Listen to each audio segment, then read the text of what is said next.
Hello বন্ধুরা, সবাই কেমন আছেন? আশা করছি সবাই ভালো আছেন আর আমিও ভালো আছি। আজকে আপনাদের সাথে একটি রান্না শেয়ার করব। আজকে সজনে ডাঁটা দিয়ে আলু দিয়ে কাটাপোনা মাছের ঝোল। মাছগুলো নুন হলুদ মাখিয়ে রেখেছিলাম আর এখন ভেজে নিচ্ছি।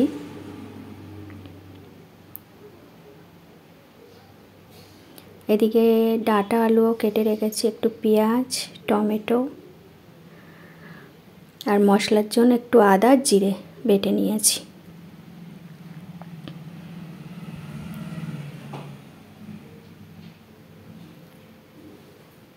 মাছগুলো ভাজা হয়ে গেছে, এখন তুলে রাখবো।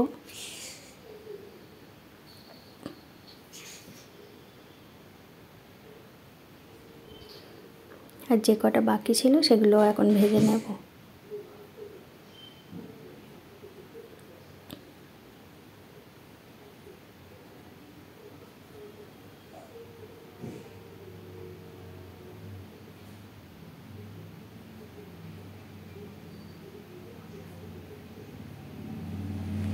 এদিকে ভাতটাও বসিয়ে দেবো, তার জন্য চাল ধুচ্ছি। চালটা জলে দিয়ে দেব, জল গরম হয়ে গেছে।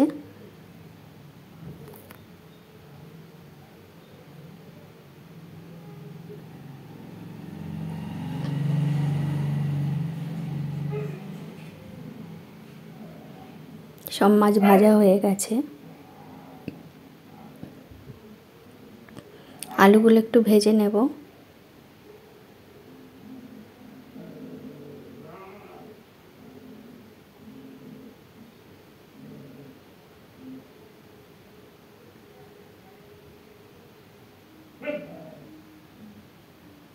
একটু অল্প করে নুন দিয়ে দেব, নুন দিয়ে ভাজবো।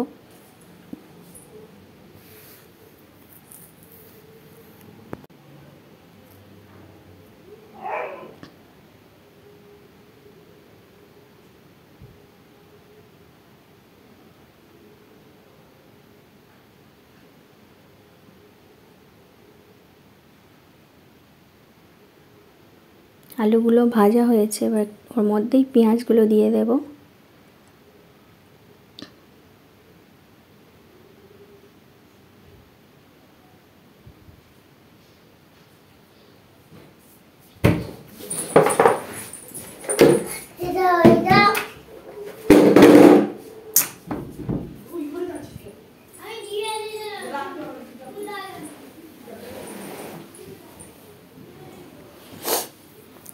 টমেটোগুলোও দিয়ে দিয়েছি, দিয়ে একটু কষবো। এবার মশলাটা দিয়ে দিচ্ছি, আদা জিরে যেটা পেস্ট করে রেখেছিলাম সেটাও ওর মধ্যে দিয়ে দেব, দিয়ে আবারও কষবো।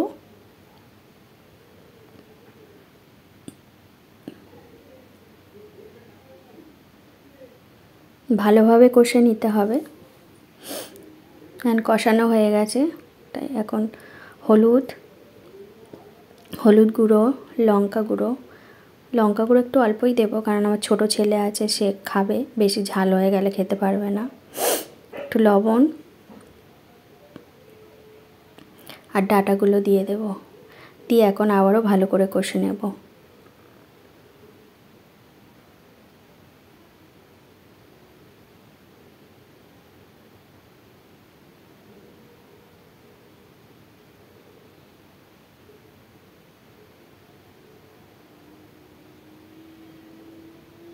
আর মিক্সারের বাটিটা মশলা কিছুটা লেগেছিল, সেটা জল দিয়ে ধুয়ে একটু দিয়ে দিলাম,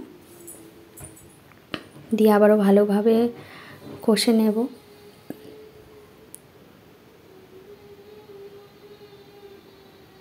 ভালোভাবে কষা হয়ে গেছে, এবারে জল দিয়ে দেবো পরিমাণ মতো।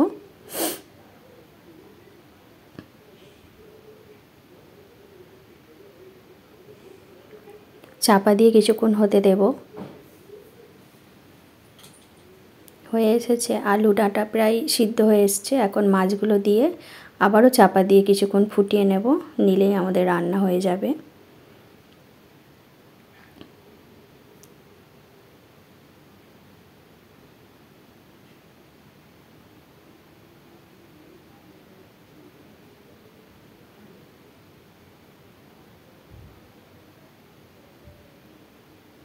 রান্না হয়ে এসেছে। এবার একটু জিরে গুঁড়ো দিয়ে, ভাজা জিরে গুঁড়ো একটু দিয়ে আবার কিছুক্ষণ চাপা দিয়ে রেখে দেব।